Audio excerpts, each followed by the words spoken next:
Now, was wrestling always something that you grew up around? Were you a fan? Was that something Yeah. you wanted to?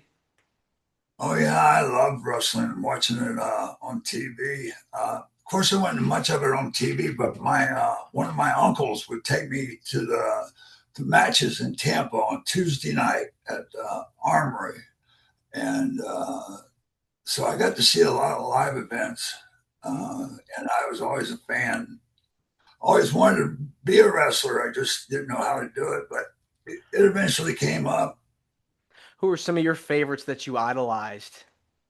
Oh gosh, Eddie Graham, the Great Malenko, the Briscoe brothers, uh, Terry Funk, Dory Funk, Harley Race. He was a good one. And Terry Funk was a mentor to me after I got into the business.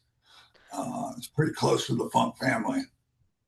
Those are some real good ones. What was it about Terry Funk that made you go, man, this is cool. I love this. How do I get involved? What was it about You his style? I just liked his.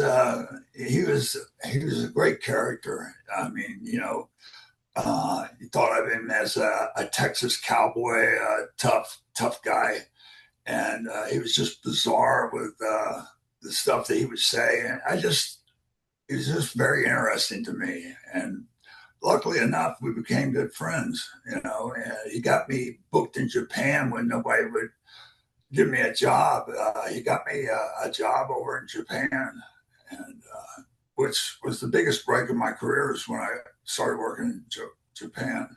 Before I got into wrestling, I had no idea what it was like over there. I had no idea that I would ever go there, much less be in demand over there.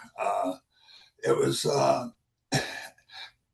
I, I finished up with Vince. They let me go early, but I had met Terry, and back then there weren't any territories. They were starting to phase out. So I was in a bind. I owed $18,000 to the IRS, and had no job to go to, and didn't know what I was going to do. I got a call from Terry, and he says, "Dan," he said, "how about it? Would you be interested in going to Japan?" I said, "Yeah, that's great." I had no idea that he was going to be able to do this, and but I learned later that Terry had a lot of pull over there. But anyway, he calls me back. He says, "Dan, I got you a job over there. They wanted to pay you $3,500 a week, but I told them you were the kind of guy that you would just come over for $3,000 a week." Mm. So you know where the other 500 went, don't you? It went in Terry's pocket, probably.